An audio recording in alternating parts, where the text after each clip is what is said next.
For 6 weeks, my son and his wife had been running all over this city trying to sell my house to a company called Cornerstone. They talked about Cornerstone the way some people talk about the Lord. Reverent, a little afraid. Cornerstone is very interested, Mama. Cornerstone doesn't wait forever, Mama. You don't say no to a buyer like Cornerstone. My daughter-in-law Camille said the name so many times over Sunday dinner that my grandson started saying it too, like it was a magic word that would make an old woman's house turn into cash. What they didn't know, what not one of them sitting at that table knew, was that I am Cornerstone. I built it. I named it. I have owned it for longer than Camille has been alive. And on the evening my own family gathered in my dining room to decide out loud in front of me that I was too far gone to sign my own name, I sat very still, folded my hands on the tablecloth, and let them keep talking. My name is Elise Whitfield. I am 64 years old.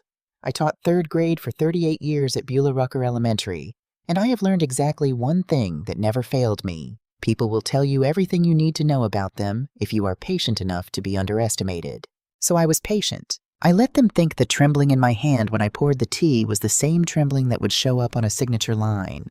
I let them speak about me in the third person right there 3 feet away, while a woman they'd hired, a care consultant, Camille called her, in a blazer, the color of a manila folder, nodded and wrote things on a legal pad. And I thought about the deed to the ground her chair was sitting on. I want to tell you how a retired school teacher ends up owning half of the neighborhood her children think she can barely afford to live in.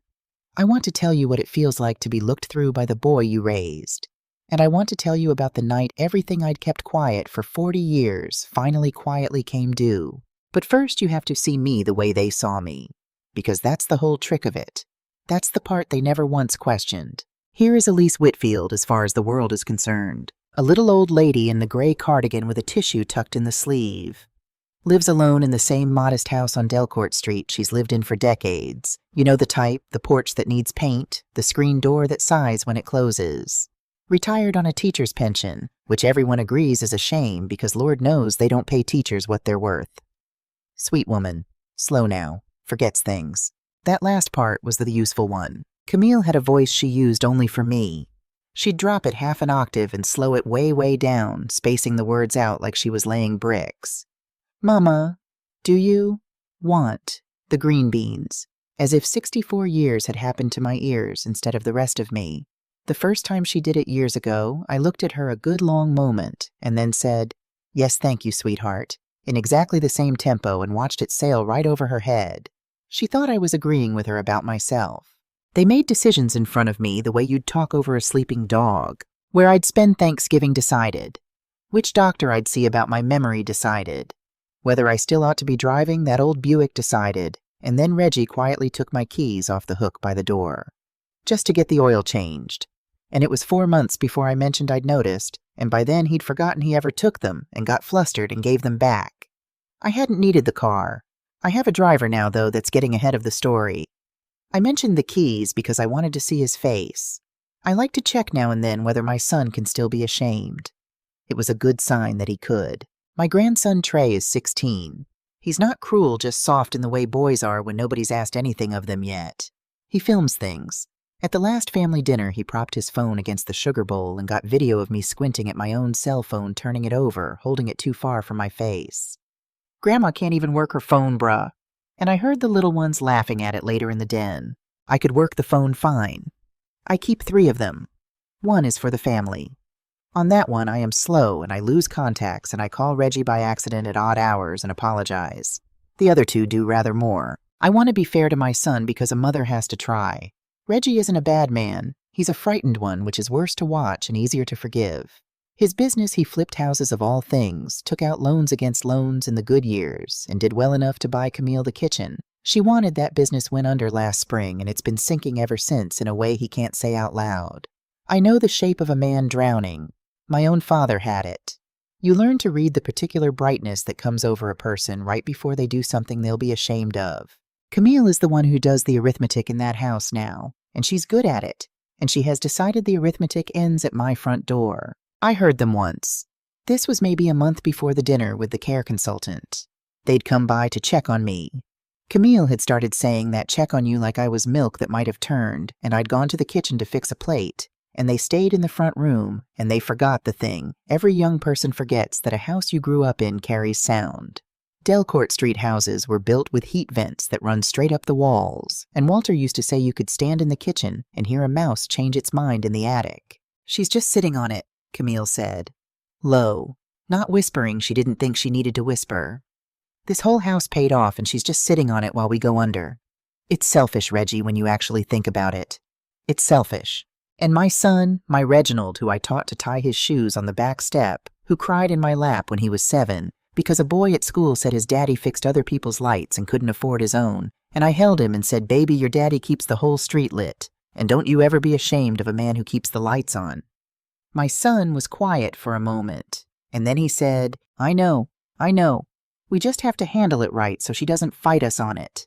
Handle it, like I was the permit, like I was weather.'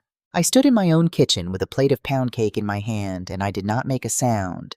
I want you to understand that this is the skill of my whole life, the one nobody ever gave me credit for. I can hold perfectly still while something inside me is deciding." I set the cake down. I fixed my face. I carried the plate out to them, smiling, and Camille said, "Thank you, Mama," in the bricklaying voice, and I said, "You're welcome, sweetheart. Eat up." And I watched my son not meet my eyes, and I thought, all right, so that's where we are. But that was the performance, and I'll be honest with you, I was good at it. Almost too good. There's a danger in playing small for so long that you start to believe the costume. Some evenings after they'd gone, I'd sit in Walter's old chair in the front room and feel the whole shape of the lie pressing down on me, and I'd have to say certain things out loud just to hear them in my own voice. Walter passed 11 years ago. Hard in his sleep, no warning the way the good ones seemed to go. We had 41 years. He was an electrician, the best in 3 counties, and I'm not being a widow about it. Ask anybody who's still around. There isn't a house in Cordova Park he didn't wire, rewire, or curse at some point. His photograph sits on the mantel where I can see it from his chair. Sometimes I talk to him. I'm aware of how that sounds. I'm a rational woman, 38 years of teaching numbers to children, and I talk to a photograph, and I don't intend to stop. "You see this, Walter?" I said that night after the care consultant had packed up her legal pad and the family had kissed my cheek and driven off in the dark. "They think I've got nothing left." He didn't answer. He never does. But I know exactly what he'd have said, because he said a version of it for 41 years, usually when I was about to do something he found both alarming and correct. "Well, Elle, you gonna let them keep thinking that, or you gonna teach one more lesson before you retire for real?" I put my cold tea in the sink. I looked at the manila folder Camille had left for me to read over, full of papers with my future arranged inside them by people who couldn't tell you my middle name. Then I went to the closet in the back bedroom, the one they never open because they think it's full of Walter's old work clothes, and I took out a different folder. This one was leather, and it was heavy, and it did not have my name on the outside for a very good reason. To understand what was in it, you have to know who I actually am. Not the woman in the cardigan. The other one. The one I've been building quietly since 1983. I bought my first building the year I turned 23. It was a duplex on Faro Avenue, 2 doors down from the church, and it was falling in on itself. The man who owned it had died, and his people up north didn't want it, and the bank didn't want it, and the city surely didn't want it, and so it sat there rotting in a neighborhood everybody had already decided to give up on. I bought it for less than a decent used car. I paid for it with money I'd saved, teaching I lived on next to nothing. Those first years, I want you to understand, I ate a lot of rice and beans, and I was happy. And with the little bit my mother left me when she passed, 200 and change in an envelope in her Bible. She'd folded a note around it. "For the future baby. Yours, not theirs." I don't think she meant anything grand by it. I think she just meant hold something back.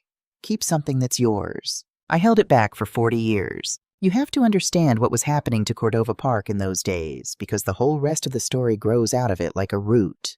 This was a black neighborhood, a proud one, doctors and teachers and postal workers, and Walter's people who'd built half the houses with their own hands, and the banks had drawn a red line around the whole of it on a map. You couldn't get a loan inside that line. Not to buy, not to fix, not to save. They called it a lot of official-sounding things, but what it meant was, this is where we've decided your money isn't real. Houses emptied out. Landlords from other parts of town let their buildings rot and blamed the people still living in them. Every few years, somebody in a suit would come talk about revitalization, which is a word I have learned to be afraid of because in my experience it means we've finally figured out how to make money off the place we abandoned, and you won't be here to see it. So I started buying. Quietly, one at a time. A foreclosure here, a tax lien parcel there. You'd be amazed what the county will practically give you when a widow owes $800 in back taxes and nobody with money thinks the land will ever be worth anything. I'd pay the taxes. I'd hold the parcel. And most of the time, this is the part the suits never understood. I'd let the widow stay. Rent she could actually pay, or no rent at all if she was kin to somebody or had taught alongside me or had sung in the choir next to Walter. I wasn't running a charity. I was running arithmetic. But the arithmetic and the kindness pointed the same direction, which is the only kind of business I've ever trusted. Let me tell you about Miss Odessa Pruitt, because if you understand her, you understand the whole of it. Miss Odessa lived on a Ruskin Street in a narrow blue house with a fig tree, and she had taught piano to half the children in Cordova Park, including a young Walter Whitfield, who could not carry a tune in a bucket and adored her anyway. When her husband died, she fell behind on the property taxes, $940. I remember the number, I remember all the numbers, and the county put her house up for tax sale, like it was nothing, like a life was a line item.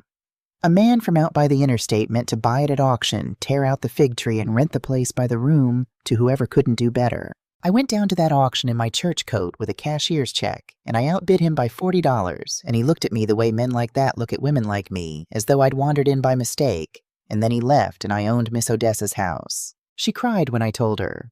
She thought I'd come to put her out. That's what buying meant in her experience of the world. That's what it had always meant. She was already talking about her sister's spare room, already folding her whole dignity up small to fit somewhere it wasn't wanted, and I had to take both her hands and say it twice before it landed. Miss Odessa, you're not going anywhere. This is your house. It has always been your house. I just moved the paper around so nobody can take it from you again. She lived in that blue house 11 more years and never paid me a dime, and I never asked. And when she passed, she left me the piano which sits in my front room to this day with Walter's photograph on top of it. That is what the deeds in the leather folder actually are. People think a deed is a piece of property. A deed is a promise you made to somebody that the world would not get to decide they were worthless. I have 311 of those promises now. Not one of them has my name where a stranger could find it. Walter thought I was a little bit crazy at first.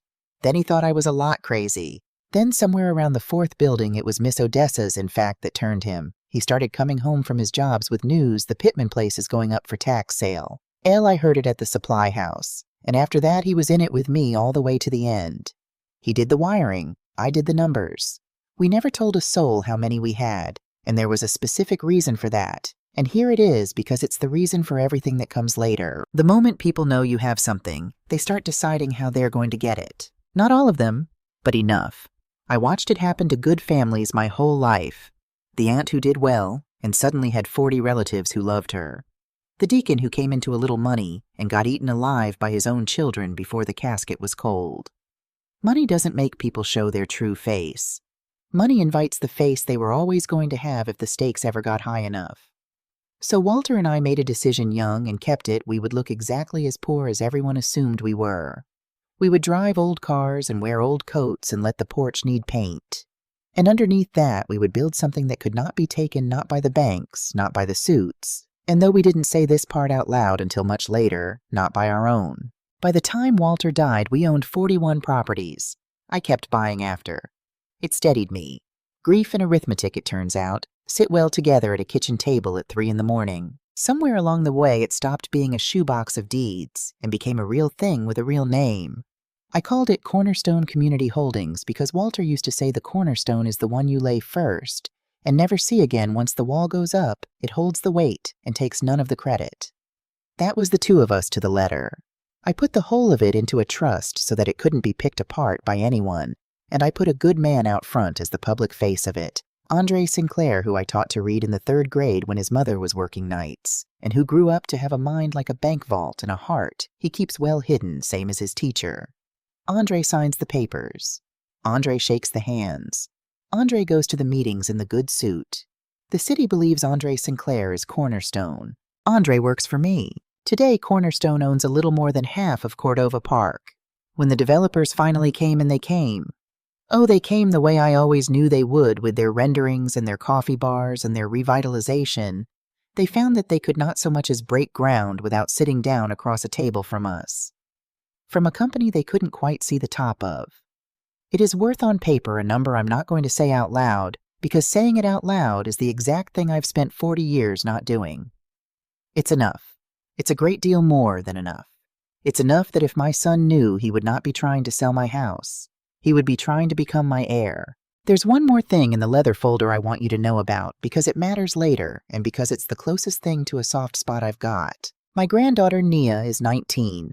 She's at the state university, first in the family studying to be. She doesn't quite know yet, changes it every semester, which I told her is the correct thing to do at 19. For 2 years now, her tuition has been paid by something called the Walter Whitfield Memorial Fund. There's a nice letterhead. There's a real scholarship committee on paper. Nia thinks she won it on her essay, and she did win it on her essay. I read 40 of them, and hers was the best I'd have picked it if I were a stranger. I promise you I would. But the Walter Whitfield Memorial Fund is me. It has never once had my name attached to it by design, so that not one soul in my family has ever thought to wonder where a girl from Delcourt Street gets her college paid. Nia is the only one of them who still comes to see me for no reason.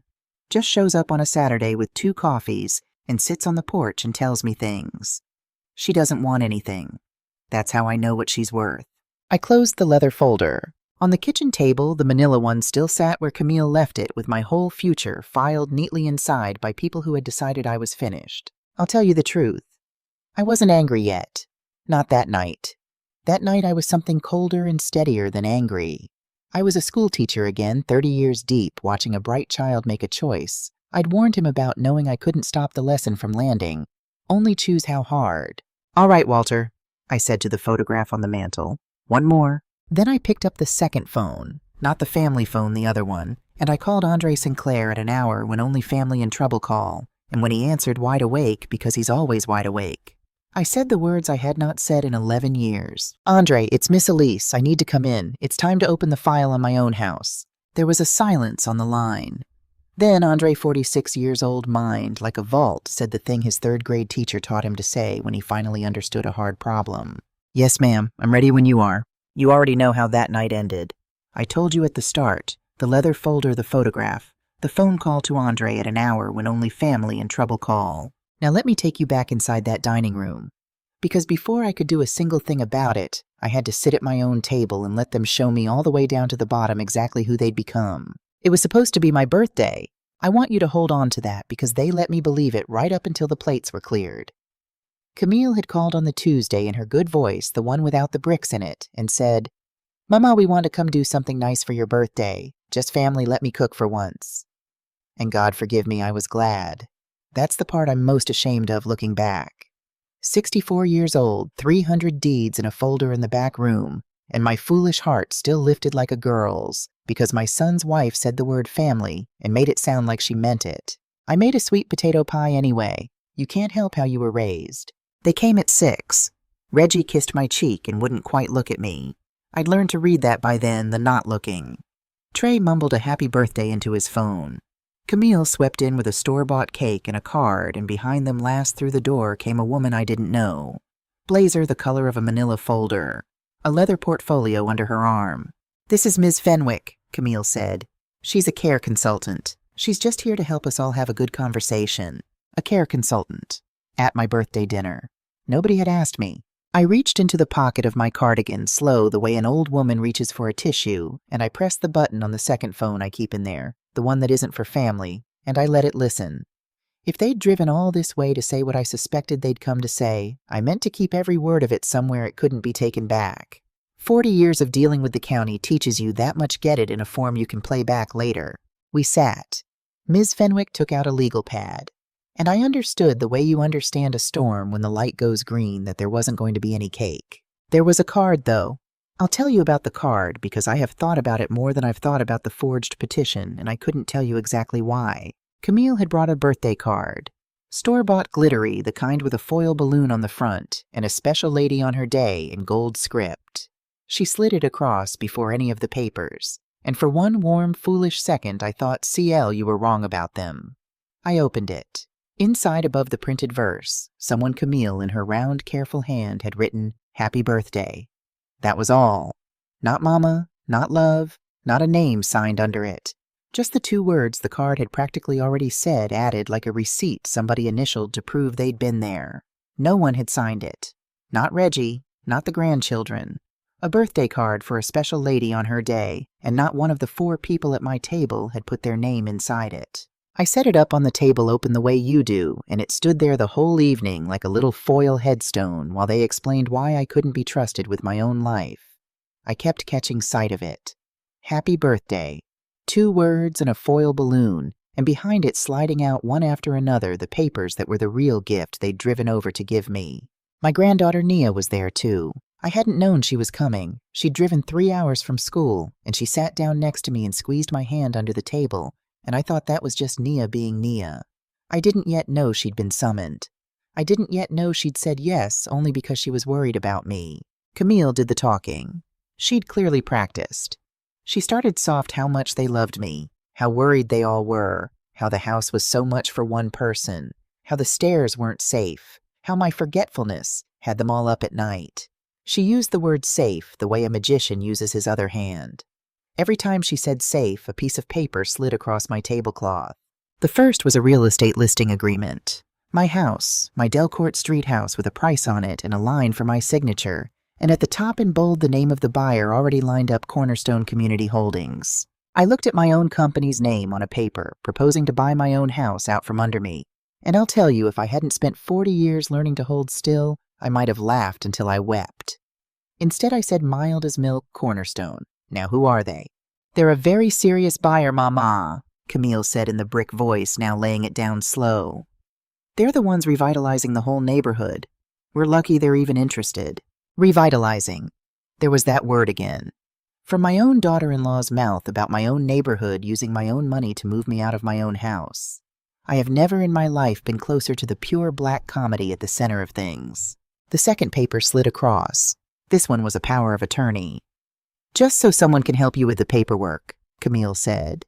So you don't have to worry about any of the hard parts. Reggie would handle everything. You wouldn't have to lift a finger. Sign here, Mama, Reggie said and put his own pen down by my hand. Not offering it, placing it, like you'd place a fork by a child who hadn't learned to use one yet. I picked up the pen.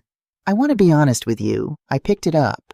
Part of it was the performance. I wanted to see how far they'd go. And you don't learn the whole depth of a thing by refusing at the shallow end.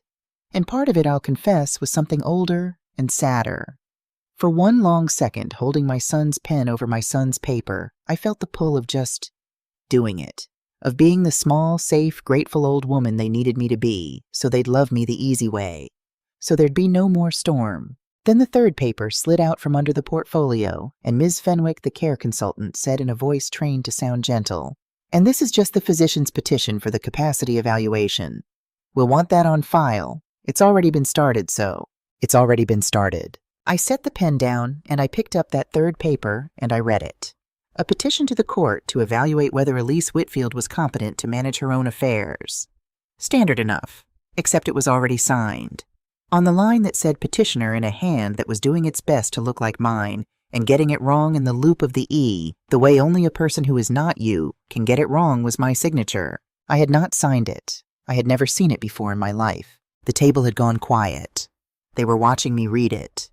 And here is the thing I have turned over 1,000 times since not one of them looked afraid. They didn't think they'd been caught. They thought they'd been thorough. In their minds, this wasn't a forgery. It was a favor a bit of paperwork handled, so poor forgetful, Mama wouldn't be troubled to sign it herself. They had gotten so used to deciding things for me that deciding my signature was just the next small step down a road they'd been walking for years. I looked up. I looked at each of them. Trey filming under the table, thinking I couldn't see. Camille chin up certain. Miss Fenwick pen poised. And Reggie. "This isn't my signature," I said. "Quiet. Just stating it the way you'd state the time. And my son, my Reginald, 41 years old, that same boy from the back step, grown into a stranger in a suit, my son sighed. He sighed like I was the difficult one. He leaned back and he said the words that ended something in me for good. "Mama, come on. This house is wasted on somebody who can't even remember what day it is. You can barely work a phone. We're trying to help you. Why do you always have to make everything so hard? Wasted. I have been called a great many things in 64 years. I have been called gal by men who thought it put me in my place. I have stood in front of a school board that did not want to hear a black woman count. None of it ever reached where that one word reached out of that one mouth at that one table on the birthday they'd stolen to sell my house. I did not cry. I want you to know that. I sat up straight the way I taught 8-year-olds to sit up straight, and I folded my hands on the tablecloth, and I looked at my son until he looked away, and I said, "Let me think about it." That was all. Let me think about it. 4 words. Camille started to press, but Mama Cornerstone won't wait, and I said it again exactly the same. Let me think about it.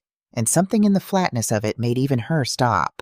But Nia didn't stop. My granddaughter stood up so fast her chair scraped the floor, and her voice was shaking, and she said, "I'm not part of this. I came because you said Grandma needed help." She was looking at her parents like she'd never seen them before. "This isn't help. I'm not sitting here for this." And she walked out of the room. 19 years old, 3 hours from her dorm, and she was the only person at that table who'd come for me instead of for the house. The rest of them left an hour later after Camille had gathered her papers and told me to sleep on it, and kissed my cheek with lips like the edge of a card. Miss Fenwick left her business card on my sweet potato pie, which no one had touched. I stood at the window and watched their taillights go. Then I sat down in Walter's chair in my empty house on my 64th birthday, and I finally let it come.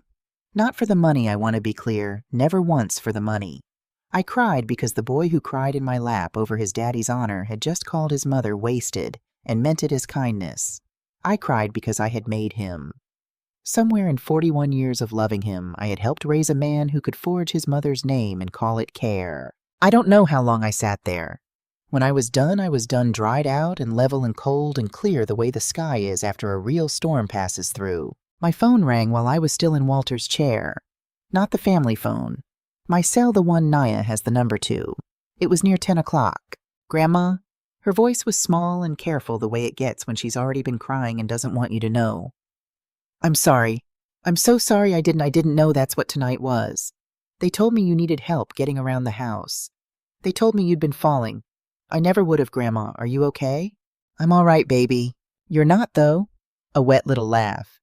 "You always say that." She was quiet a second. I pulled over. "I'm on the shoulder of the interstate. I couldn't drive. I was too mad. Grandma, that paper had your signature on it, and you never signed it. I saw your face. You never signed it." "No," I said, "I didn't." "Then isn't that illegal? Can they do that?" I looked at Walter's photograph in the dark.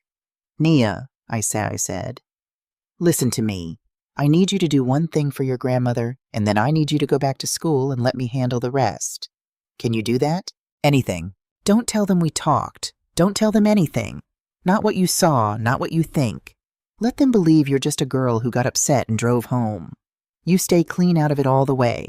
Because when this is done, baby, and it's going to be done, I want you to be the one person in this family who never had to lie about where they stood. You understand me? That's the thing I want to protect, not the house. You." There was a long silence on the line, then so quiet I almost missed it. "Okay, Grandma, I promise." And then, "I love you. I don't say it enough. I love you." "I know it," I said. "I've always known it. Now go on and drive safe and text me when you're back." She did. Home safe came through around 1 in the morning with a little heart after it. I kept that one. I keep very few things on that phone. I kept that one. I got up. My knees told me about the floor. I went to the back bedroom and I took out the leather folder. You already know who I called. The next morning, I did not go to war. I want to correct something in case you've heard this kind of story before and you think you know how it goes. I did not spend 3 frantic weeks scheming. I did not have to build a single thing. It was already built. It had been built for 40 years. All I had to do was reach over and turn the key. I met Regina Foster at 9 the next morning. Regina has been my attorney for 20 years, a sharp, unsmiling woman of about 50 who I first hired because she was the only lawyer in the city who didn't talk down to me and who I kept because she's never once been wrong when it mattered. She keeps my trust. She keeps the papers no one else knows exist. When I laid the forged petition on her desk, she read it twice, and the only sign of what she felt was that she took off her glasses and set them down very precisely like she was afraid of what her hand might do if she wasn't careful. "Elise," she said, "you understand what this is. This isn't ugly family behavior anymore. This is a forged court document. This is a crime. I understand it. We can go to the police today." "No," I said, "not today. Today we get everything in order." When I move, I want it to move all at once, and I want it to be so clean that not one of them can ever say I did it in anger or confusion. I've spent 40 years being underestimated, Regina. I'm not going to waste the last useful thing about it by rushing." She almost smiled. Regina almost smiles about twice a year, and I count it an honor every time. So we got it in order.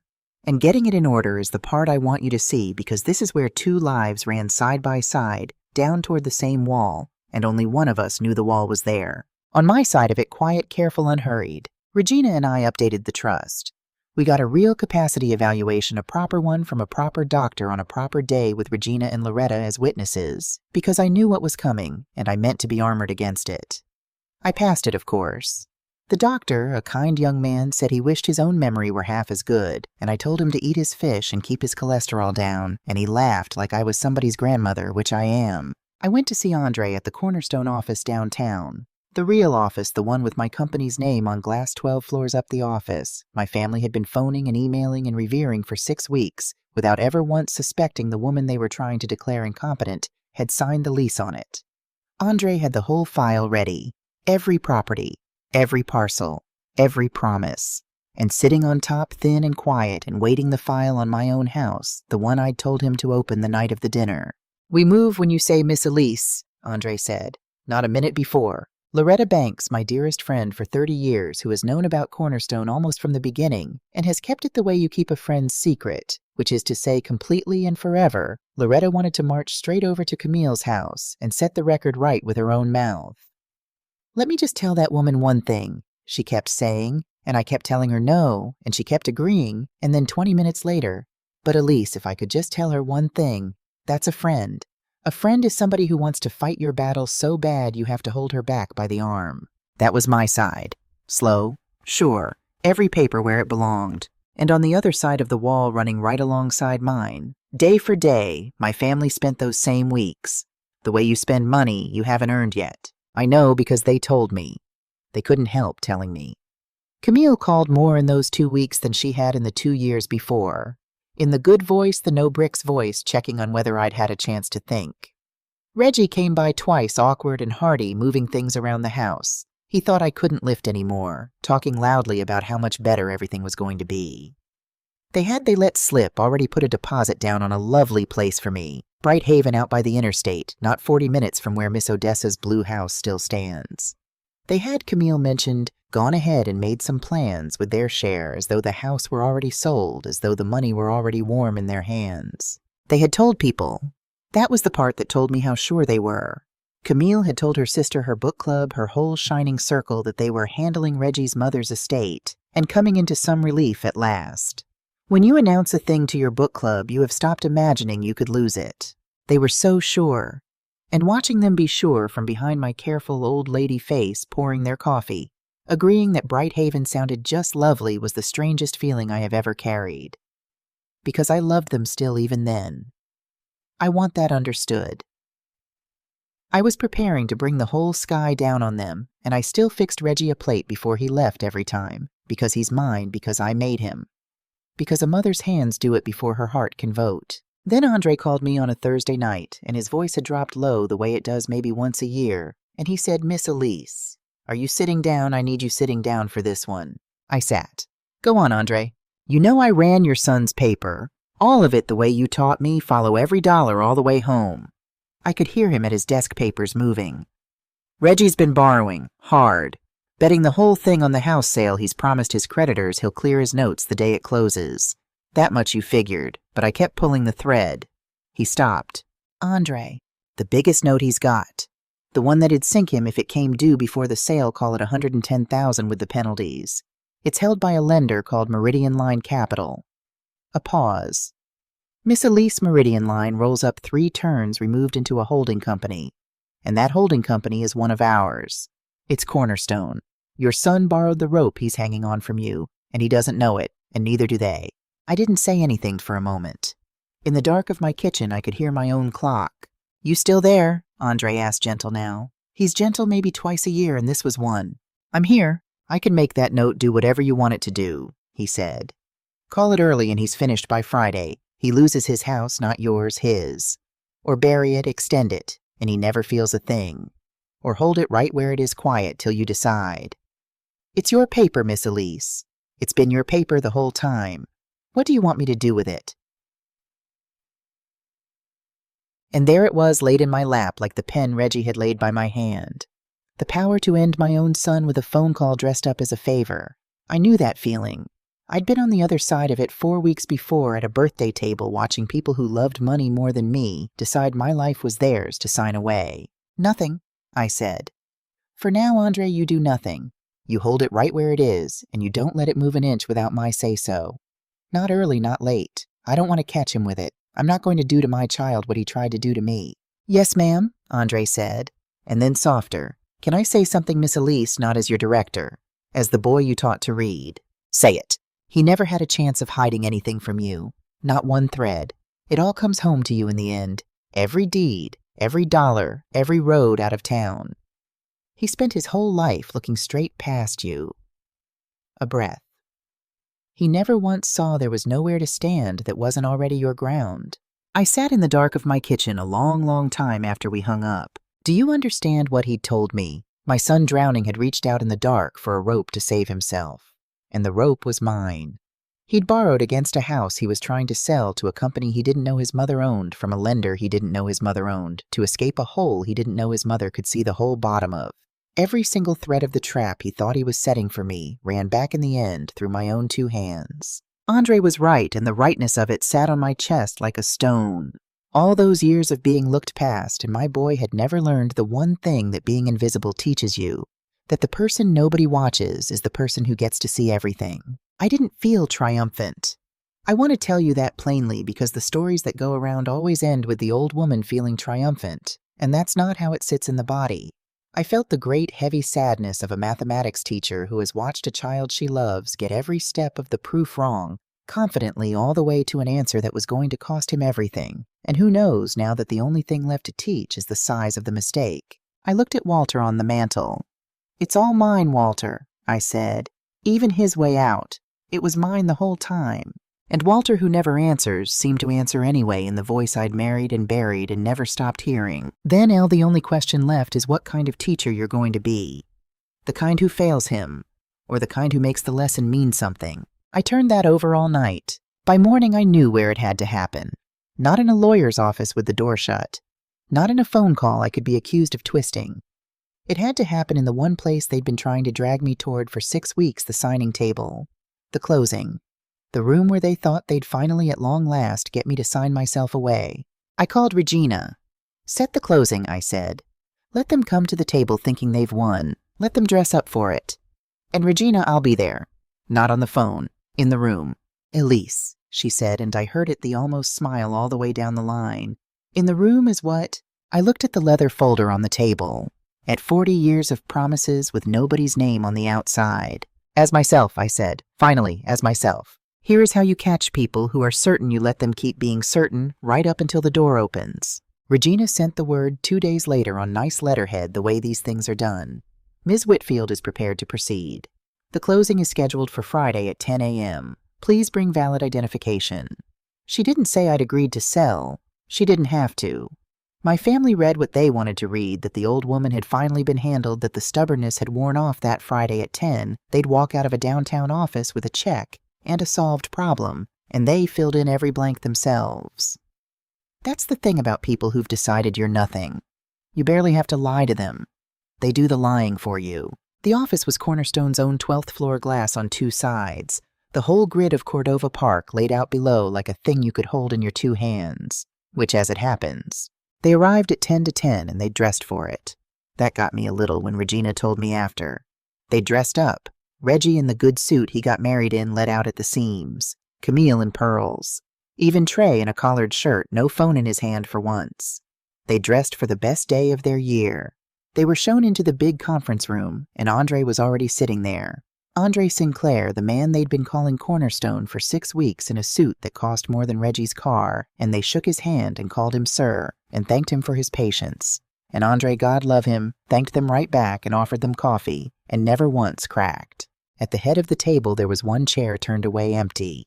They waited. Camille checked her watch. And at 10 o'clock exactly, I have always been punctual.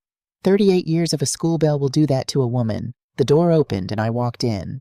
Not in the cardigan. I want you to see it the way they saw it. I had on a charcoal suit tailored the kind of quiet expensive that doesn't announce itself, but doesn't have to. My gray hair was up. I had Walter's watch on my wrist and my mother's pearls at my throat, the real ones that I keep in a box they don't know about in a bank they don't know about. And behind me came Regina Foster with a briefcase, and behind her, quiet, a court reporter, because I do nothing that can't be read back later. I have never in my life seen 4 faces do what those faces did. It was like watching a photograph develop backwards, the certainty draining out of them, feature by feature replaced by nothing, yet just confusion, just the first cold hint that the floor was not where they'd left it. "Mama," Reggie said, What are you doing here? What is this?" I walked to the head of the table, to the one empty chair. I set my leather folder down on the wood, and I rested my hand flat on top of it, and I looked at my son. "Sit down, Reginald," I said. "You've been trying to sell my house to Cornerstone for 6 weeks. I pulled out the chair at the head of the table, my chair. I am Cornerstone. I sat. Nobody moved. Nobody breathed. Camille's mouth was open around a word that never came.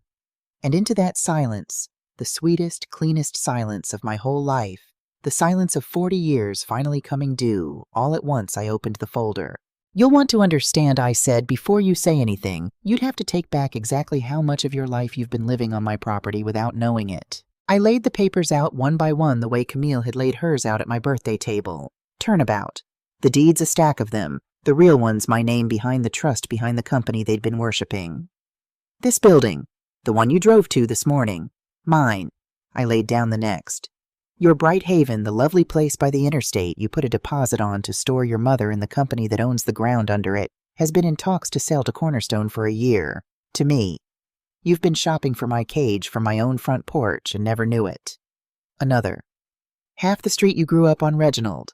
The church your father's funeral was in. Mine and mine and mine." I watched it hit them one at a time because they didn't break all at once. Grief and shock, never do they go around the table taking people in turn. Trey went first. He'd taken out his phone somewhere in the last-minute-old habit thumb, already moving to film the strange thing that was happening to his grandmother, and then he heard the words, "The church your father's funeral was in," and his thumb stopped, and he looked at the phone in his hand like he didn't know what it was for, and he set it face down on the table. 16 years old, and I watched a boy decide right there that some things you don't record. It was the most hopeful thing I saw all day. Camille went next, and Camille went the way a building comes down from the inside all at once without leaning first. She'd been standing. She sat. Not into the chair so much as at it, catching the edge, her pearls suddenly just beads on a string around a frightened woman's neck. She was doing the math. I could see her doing it, the deposit, the book club, the sister she'd told the whole shining story she'd spun for everyone she knew. Every thread of it running back into this room and catching fire. Camille understood money, which meant Camille understood faster than anyone exactly how much she'd just lost, and exactly whose it had been the whole time. Reggie went last, and Reggie went quietest, and that was the one that reached me. He didn't gasp. He didn't sit down hard. He just lowered his head slow until he was looking at his own hands flat on my conference table, the hands I'd taught to tie shoes, to hold a fork, to shake a grown man's hand, and look him in the eye. And his shoulders started to move small, and he didn't make a sound. My son cried the way men cry when they finally understand a thing they can never take back. I know that cry. I cried it in Walter's chair on my birthday. It runs in the family, apparently. Everything does. Then I laid down the recording, a little black device, and beside it a transcript, because Trey wasn't the only one at that birthday table who knew how to press a button under the edge of a napkin. That's every word of my birthday dinner, including the part where you called this house wasted, including Ms. Fenwick explaining that the capacity petition had already been started. And then I laid down the petition itself, the forged one, my signature that wasn't mine with the wrong loop on the E. That, I said very quietly, is a felony. You forged my name on a document to a court to have me declared unfit to take everything I own. Regina will tell you it carries prison. Regina. It does, said Regina, who does not almost smile in front of witnesses. I let that sit. I watched it land on each of them, the word prison, the understanding at last of what they'd actually done and to whom. Camille had gone the color of ash. Reggie had his head in his hands. And last, because I am my mother's daughter, and she taught me to end on the thing that matters most. I laid down one more paper. A letter. Familiar letterhead. The Walter Whitfield Memorial Fund. 2 years ago, I said my granddaughter won a scholarship, full tuition. She thinks she won it on her essay, and she did. It was the finest one in the stack. I'd have chosen it if I were a stranger to her. Nia never knew where the money came from. None of you ever thought to ask. I turned the letter so they could read the name at the bottom of the account. It came from me. It has always come from me. While you were calling me a burden, I was quietly putting your daughter through school. Camille made a sound then. I won't try to spell it. I've read every letter you sent me in 10 years, I said. The ones asking for things. The ones that didn't come at all. I kept everyone. I've been paying attention the whole time you thought I couldn't work a phone. Now here is where the story could have ended ugly, and I want to tell you why I didn't let it. I could have ended them. You understand that by now. One nod to Andre and Reggie's debt came due Friday, and he lost his house. His real house, the one Camille decorated that same week. One call to Regina and the police had a forged court document and 4 confessions on tape by lunch.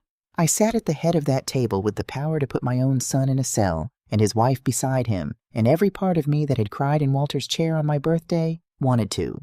But I taught 3rd grade for 38 years, and a teacher who only knows how to fail children isn't a teacher. She's just somebody with a red pen. So I closed the folder and I set my terms. Clear. Fair. The kind of thing you can't argue with because there's no unfairness in it to grab hold of. Here is what's going to happen, I said. And it isn't a negotiation, so save your breath, Camille. I can see you winding up. 1. This house is not for sale. Not to Cornerstone, not to anyone. It's mine while I live in it, and when I'm gone, it goes into the community trust, into the neighborhood, into no one's pocket. You will never see a dime of it, and neither will a developer, and that's the point. Your father and I didn't spend 40 years keeping this ground out of strangers' hands to hand it to you so you could sell it to strangers. 2. I looked at Reggie. I know about the loans. I know about Meridian Line. I know it rolls up to me, which means I own the note you've been losing sleep over. I'm not going to call it. I'm not going to crush you with it, not because you've earned that mercy, because you haven't, but because you have 2 children who did nothing, and I will not put my grandchildren on the street to punish their parents. I'm going to restructure that one note. Once. It gives you room to climb out if you're man enough to climb. That's the only help you're getting from me, and it's more than you came here to give me. Reggie looked up and his face was wet, and for 1 second, I saw the boy on the back step with the untied shoes. But it comes with a condition, I said, and I put my hand back on the folder. You will each sign a document today in front of Regina and the reporter, acknowledging that you forged that petition. I'm not taking it to the police. It's going in a drawer. It stays in the drawer as long as you never come at me or my house or Nia sideways again. The day you do it comes out of the drawer. Consider it the leash you put on yourselves the night you decided I was a dog to be talked over, and that was when it broke. Not the way you'd think. Not against me. Against each other. This is your fault, Camille hissed, rounding on Reggie, all the pearls and composure gone. Your idea, the petition, she'll never know she can't even work a phone. See? Oh, my idea? Reggie was on his feet. You're the one who found Fenwick. You're the one who already spent the money, the deposit, the trip you told your whole book club. We were rich. Because you told me the sale was done. You told me she'd sign. Don't you put this 40 years? Camille's voice cracked. She was sitting on all this for 40 years, and you couldn't just, if you'd been a better son, she'd have... Enough. I didn't shout it. I've never had to shout at children who mattered. I said it the way I said it to a room of 8-year-olds when the fire drill went sideways, and the same thing happened that always happened. The room went still. Look at yourselves, I said. Look what you become the second there's no inheritance to be sweet for. This right here is the estate I'm actually leaving you, not money. This clear view of exactly who you are when you think no one's grading you. I stood. You spent so long deciding I couldn't see. Well, I saw all of it. I saw it the whole time. And in the quiet after a chair moved at the far end of the room, Nia. I hadn't told her to come. I'd told her the opposite, stay clean out of it, let them think you're just a girl who got upset. But there she was. She'd slipped in at the back sometime during the deeds, and now she crossed the whole length of that conference room, past her mother, past her father, and she came and stood beside my chair. Beside me. She didn't say anything grand. She just put her hand on my shoulder the way I'd put mine on hers under 100 tables, and she stood where she decided to stand. I put my hand over her hand. This, I said to this room, is the only person at that birthday table who stood up. She had no idea what I was. She had no idea there was a dime in it for her. There isn't not the way you mean. She stood up because it was wrong. That's the whole of it. That's the only thing I was ever trying to find out about any of you. I looked at my granddaughter. I'm not leaving you money, baby, I told her, and I meant for all of them to hear it. Money's what turned this family into what you're looking at. I'm leaving you the work, if you want it. There's a desk at Cornerstone with your name on it. Whenever you're ready, you'll start at the bottom. You'll learn every deed and every promise. You'll learn why we keep this ground and who we keep it for. Not a fortune handed down. A cornerstone. The one you lay first and never see again once the wall goes up. Nia was crying, but she nodded. I want it, she said. I want to learn it. Then you will. Regina slid the acknowledgement papers down the table, and one by one Camille lashed her hands shaking with a rage that had nowhere left to go. My son and his wife signed the truth of what they'd done in front of a reporter in the office of the company they'd tried to sell me to. Then I stood up and I buttoned my charcoal jacket and I left them sitting there in the wreckage of the day they'd dressed up for. That was 8 months ago. Nia comes on Saturdays now, really comes not for coffee and small talk, but with a satchel of papers. And we sit on the porch that still needs paint, and I teach her to read a land contract the way I once taught her to read Charlotte's Web. She has a mind like Andre's, quick and quiet, and a heart she doesn't hide as well as she thinks. She'll be better than me one day. That's the whole point of laying a cornerstone. You build something you won't be standing on to see finished. She had her first real day at Cornerstone last month. Not the porch, the office, the 12th floor, the glass.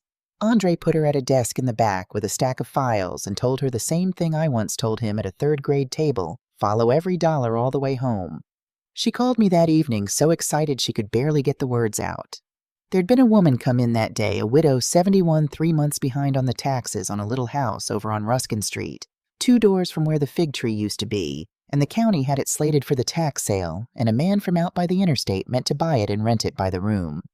And Nia had watched Andre do the thing I've done 300 times. Pay the taxes, hold the parcel, let the widow stay. Grandma, Nia said on the phone, and her voice was doing the thing mine does. She thought we came to put her out. She was already talking about her sister's spare room, and Andre took her hands and told her she wasn't going anywhere. It was her house. It had always been her house. We just moved the paper around so nobody could take it from her again. A pause, and then quiet wondering, that's what this is, isn't it? That's what you've been doing this whole time. Nobody knew. Nobody was supposed to know, baby, I said. That's the whole secret of it. You do it so quiet that 40 years later there's a neighborhood still standing, and can't nobody tell you exactly why. She's going to be better than me. I already told you that.